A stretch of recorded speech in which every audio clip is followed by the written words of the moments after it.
Salam, salam saudaraku terkasih dimanapun saudara berada. Kembali lagi bersama saya untuk sama-sama kita merenungkan firman Tuhan. Nah, dalam renungan firman Tuhan kali ini akan saya ambil di dalam Markus pasalnya yang ke-16, ayatnya yang ke-15. Lalu Yesus berkata kepada mereka, "Pergilah ke seluruh dunia dan siarkanlah kabar baik dari Allah itu kepada seluruh umat manusia." Saudaraku terkasih, ya, Tuhan Yesus memerintahkan kita untuk siarkan kabar baik. Tentang siapa? Tentang juru selamat.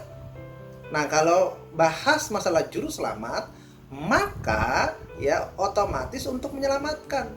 Nah, kita yang sudah selamat jangan egois. Kita harus juga menyelamatkan orang lain. Ya, menyelamatkan jiwa-jiwa yang belum selamat. Permasalahannya banyak sekali ya, kita di antara kita ini yang mengatakan bahwasannya, aduh Pak Pendeta, bukan talenta saya, ya, atau aduh Pak Pendeta, bukan panggilan saya, begitu ya. Lalu ada juga yang mengatakan begini, Pak Pendeta berdoa dulu, minta hikmat, kalau dikasih hikmatnya jalan-jalan, kalau enggak. Nah, kelamaan tuh ya. Apalagi ada yang mengatakan, Pak Pendeta, saya aja belum beres, masa saya harus menyelamatkan yang lain? Aduh saudaraku terkasih, ya, banyak sekali alasannya, ya. Belum lagi ada yang mengatakan bahwasannya, Pak Pendeta, keluarga saya dulu, keluarga saya aja belum beres, bagaimana saya mau menyelamatkan yang lain? Keluarga saya sendiri masih banyak yang belum selamat. Saudaraku, ya, saya mau mengatakan begini, jika kita banyak sekali alasan, maka kita tidak akan pernah jalan kepada titik awal, karena harus ada awal dari segala sesuatu. Ya, coba perhatikan di Yeskiel pasalnya yang 33 ayatnya yang ke-8 sampai 9. Kalau aku berfirman kepada orang jahat, hai orang jahat, engkau pasti mati, dan engkau tidak berkata apa-apa untuk memperingatkan orang jahat itu supaya bertobat dari hidupnya, orang jahat itu akan mati dalam kesalahannya, tetapi aku akan menuntut pertanggungjawaban atas nyawanya daripadamu.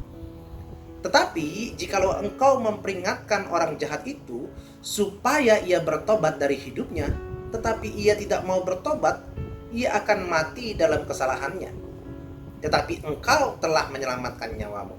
Di sini terlihat bahwasannya kalau engkau tidak memberitahukan, ya, menasehati, memperingatkan, maka engkau akan kena pertanggungjawaban juga, saudara. Ya, nah saya sih harus bebas dari pertanggungjawaban saya. Saya harus kabarkan, saya harus sampaikan bahwasannya ini loh juru selamat, ya, ini loh penebus dosa, begitu ya. Jadi saya bisa bebas dari pertanggungjawaban, ya. Nah, untuk menginjil atau menyelamatkan jiwa-jiwa itu bukanlah sebuah undangan, saudara, tetapi sebuah perintah, ya. Coba saudara lihat di Matius pasalnya yang ke-28 ayat 19 sampai 20 penguatnya, ya. Lalu di Markus 16 ayatnya 15 sampai 16 yang tadi saya ambil sebagai nats, ya. Lalu di 2 Timotius 4 ayat 2 dan 5, ya. Itu sudah merupakan sebuah perintah, bukan undangan. Kalau undangan kan datang, tidak datang ya tidak masalah, ya. Kalau perintah itu harus pergi, harus dijalankan, ya. Jadi kita harus benar-benar menjalankan amanat, ya. Ini sebuah perintah masalahnya. Tetapi harus diingat juga, ya, peringatan Paulus bagi para penginjil nih, yaitu di 1 Korintus pasalnya yang ke-9 ayat 26 sampai 27. Sebab itu aku tidak berlari tanpa tujuan, dan aku bukan petinju yang sembarangan saja memukul, tetapi aku melatih tubuhku dan menguasainya seluruhnya, supaya sesudah memberitakan Injil kepada orang lain, jangan aku sendiri ditolak.